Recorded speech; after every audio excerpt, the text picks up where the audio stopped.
Hello and welcome Machinist Union members and our allies in the labor movement. This is your weekly 141 report, and I'm your host, Dave Lehive, a communications representative for District Lodge 141.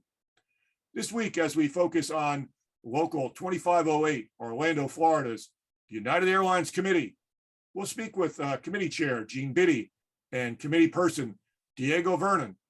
We'll hear from them as they both inform the viewers and listeners about their work they do for the membership and who they represent. Also, be sure to listen to this week's ending message.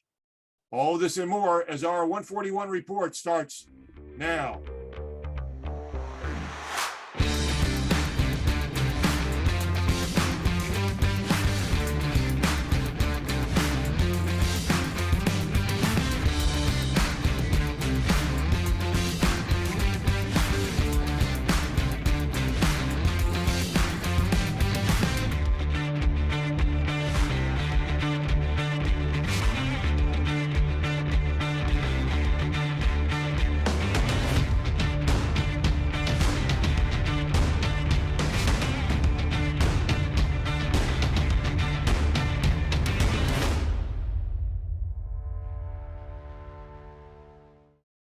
Hello, brothers. Welcome to the 141 report.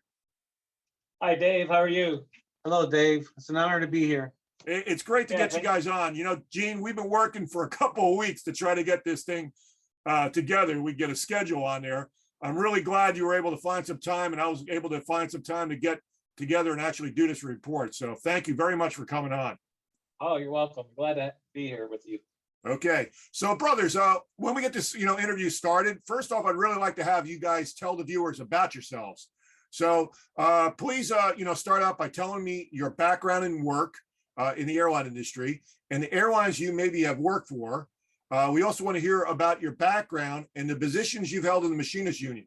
I'll tell you what, Gene, why don't you go first? Okay, thanks, Dave. So again, my name's Gene Beatty. I'm a lead ramp serviceman, committee chairman here in Orlando, Florida. I've been in Orlando for 22 years so far this year, and I started with the company in 1988. So started in Dulles, worked my way to Chicago, and then finally home to Orlando. Okay.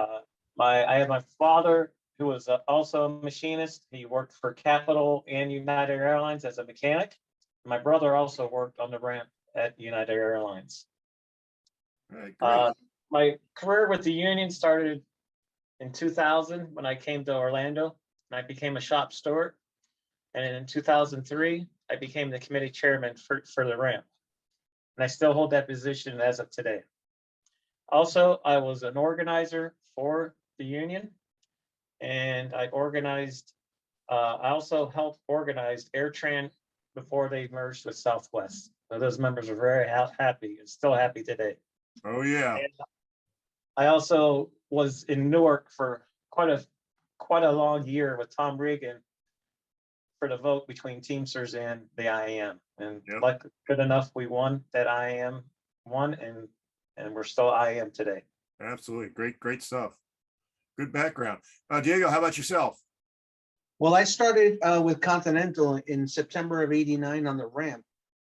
And I worked on the ramp. I worked predominantly in the baggage makeup area, and then I became then I worked with Continental Express a little bit. It was still Continental employees working Continental Express flights, and then I became a lead there, and then I became a lead on the ramp. And in July of '93, I moved up to customer service. I bounced around in different work areas there, and then I became a lead in '95. At the gates, and until I left Orlando, and I came to I left Newark and I came to Orlando in January of '98, and I've been working here ever since. When I first started getting involved was we had the EIT, the Employee Involvement Team, and I got involved with them in 2012, and then the merger happened. I became a shop steward, and then August of 2019, I became the committee person here in Orlando. I heard you said an employee involvement team. Big difference between the employee involvement team and an actual union, correct? Big difference, yeah. The company also it treats us differently too. Back then, Yeah, it was different. We had a different relationship with human resources than we do today. yeah, But it's having the contract in that it's I think saved a lot of jobs throughout the city. absolutely, absolutely. You know, I remember I think that it would be I if go you were. back, I go back to the days of Piedmont Airlines and we had the round table, you know, where we just went there and we went round and round and round, never got anything done, you know. Hey, so brothers, unfortunately, one of your committee is missing today. Gene, could you give me some background on who's missing today? Sure, glad to. So we have our stores committee person. Her name is Jennifer Chalmos. And unfortunately, she's not here today. And I think she's a little camera shy also. That's okay. She she's been the committee person. She's in her first term. She took it over when someone moved from Orlando back to Chicago, and Joe kind of brought her along to come along because she used to work with Joe back in Chicago too when she started her, I believe, started her career in Chicago in the stores department. And then she recently moved down here probably a little bit over a year ago, and that's when she became the committee person for stores. Okay. So stores, I kind of help out over there with them during bids and stuff like that. Okay. So let me ask you, how big is local 2508 and how big is the United Airlines group? You know, could you break it down like, you know, ramp, customer service, stores? What are we looking at down there? So our local lodge 2508, we have approximately 800 members. We also have members that come to our meetings from Jacksonville that are American and Southwest, also Pensacola and Panama City. Oh, wow. And we also have I believe a railroad local lodge 19 in Sanford, Florida, that also belongs to our local lodge. So you guys are a true amalgamated local then. Yes. So, brothers, how many stewards do you have in Orlando? I mean, what's your staff like? You work with in order to enforce the contract? Diego, why don't you answer that? Well, we have above the wing in CS, we have about 120 members, and they're divided out. We have people working in baggage service, up in the lobby, in the ticket counter, and at the gate. And we have some in operations, and we have an STC, which is a station training coordinator. Okay. That's how we're divided up in customer service. How many stewards do you guys have in the groups? I mean, Currently, I'm the only committee person, and we have 5 stewards. But we okay, have that's what I was looking for. So inside on customer service, you have 5 stewards that you work with that help assist you, right? Correct. In the work that you do there. Okay, great. Gene, how about the ramp and stores? So our ramp is around 185 people, and we started the move team this year. Which right now the move team, we only have 9 employees, but we're going to bring that up 6 more employees in the next 2 months. We got some people transferring in. Great. So at this point, we have 1 move team shop steward, and I have 5 on the ramp. Okay.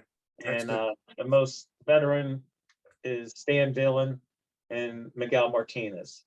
Okay. So they do a fine job for us. Oh, good stuff. Good stuff.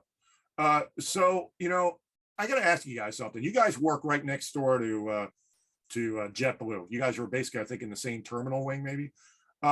You see the difference there, I'm sure. You know, you guys are out there working the ramp and maybe on the counter. How important is it for you know, you guys to have a union voice in the job? The working near JetBlue, you know, as an organizer, we try to organize them so many times, and it just seems like there are a lot of young kids, and the only thing they're happy is when they are able to buy the electronics or their games. And the way they work is very different than the union work side of it.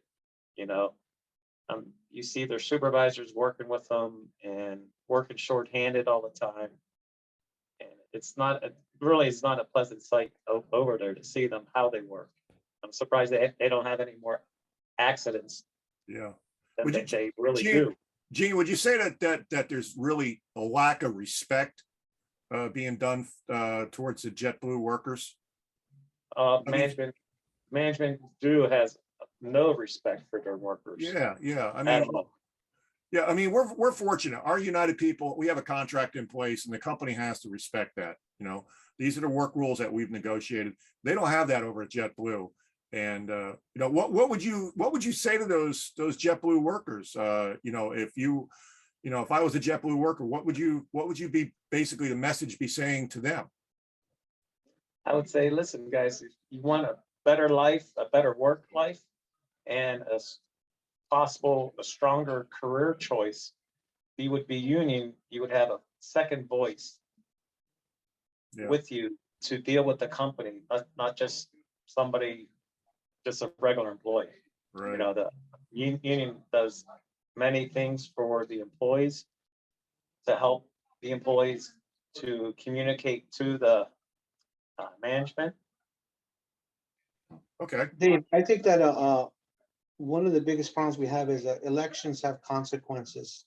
Yeah. And over the years, and I'm sure that you've noticed that in schools, they're not taught about unions. They're not as they were back maybe in the early 50s or 40s, where unions started becoming involved in the community. We've Yeah. gotten away from that. And I think that legislation has helped to push that agenda to get rid of unions. And we're facing the consequences of that. A lot of the people that do work, they're in different stages of their life. Like when we started, we were young, we wanted the paycheck, we wanted to go out and party and travel. Yeah. But now that we're getting near retirement, we want that retirement money, we're looking at benefits. And I think that someone that's young or in the industry that's new or is working without a contract should think about getting a contract, just thinking about their future family if they don't have one, because eventually they're going to have a family. Yeah. You know, Great. you have kids and wives, and you have to think about them now, even though you don't have them, and you do need a contract. Great points. Great points, guys. You know, I would say that with everything that's been going on in the news lately, you look at Amazon, just, you know, the guys up in Staten Island, they just voted in a union, you know, and you look at Starbucks, baristas, and the biggest thing that they keep saying is they're not being respected, you know, and there's no fair play. There's nothing down in writing. The company keeps changing the rules. That's exactly what these JetBlue workers are facing. And the only one that's going to change is if they organize and join together and form a union. Well, I appreciate that. You know, I got to ask you guys, you mentioned Joe Bartz. Is that who your assistant general chair is down there in Orlando? Yes, Joe. So Joe handles does Joe handle inside and outside, or is it? Joe has the whole station as far as customer service, ramp, move team, and stores. Okay. All right. Well, let me ask you something before we close out this report. I mean, we kind of talked about a couple different things. I really appreciate you guys coming on, but is there anything that maybe we missed? You know, you guys would like to make mention of before we close out this report? Anybody that you work with, or something about the union that you would like to make mention of that our people around the country and our other, you know, unions that might be watching what we're doing, you might want to just have a shout out to? Well, I have something. All So right. I want to do a shout out to my rest of my committee. Unfortunately, they're not able to be with us today. Sal Bruno, who's been with us quite a few years, and also Dan Keehan. They're very great resources that I have with us, and we all work together as a team with CS, stores, and the ramp. And I rely a lot on my shop stewards. They're my eyes and ears out there, and I always try to make sure we're in constant communication, so we're on the same page, and we provide the same information to the members. Okay. You brought up communications. Real quick question before we go off. How do you guys, what's the main way you guys like to communicate with your members? You guys do walk through break rooms, person to person? Do you guys just put a lot of material up on the bulletin boards, use social media? What do you guys do? Diego? We I visit all the work areas, and I try to talk to many as make myself visible to as many employees as possible. And to listen if they have any questions, try to answer questions. If I don't have the answer, try to get back to them. Right. We also use the bulletin boards. We post things on our bulletin board. And I have one in the, behind the lobby in the tick counter, and I have one at the gate. And social media, I try to stay away from because I don't want anybody to say anything that's gonna get them in trouble. And that's kind of one of the worries I have with social media. Okay. All right. Well, I appreciate you guys coming on and informing our viewers about what you guys are doing down there. Thanks. You know, the biggest thing is our committees and our stewards never get enough thanks from the membership. You guys are always available. You guys always have your phones on, I'm sure. You guys deal with a lot of problems. So I appreciate you guys taking the time out of your busy schedule today to sit down and talk with me. And I appreciate you guys coming on. All right, thanks, Dave. We appreciate you having us. And hopefully we could do this again sometime. Will do. It's an honor to be here talking to everybody and letting everybody know what it is that we do. Yep. And I want to wish you luck in your future endeavors up in the Grand Lodge. And I hope that somebody can take your spot here and do what you do. Well, I was going to put that in the closing remarks, but thank you very much, brother. I appreciate that. You guys take care, okay? All right. All right. Thanks, Hey. Dave. All right. In closing out this week's video segment, which I taped this past Wednesday, this will be my final 141 report, as I've recently accepted the appointment from the international president to the IM International headquarters as a communications representative, which became effective April 14th. For 14 years, I've worked for District Lodge 141 as a communications representative. I want to personally thank President Mike Clem and the entire executive board of District Lodge 141. I've had the ability to meet members from all over the country, reporting news and information about our great district union. It's truly been an honor working for the membership. I look forward to seeing you all in the field and online as I begin my new duties with the Grand Lodge. This concludes and wraps up my final 141 report. Everyone stay safe and healthy. Bye for now.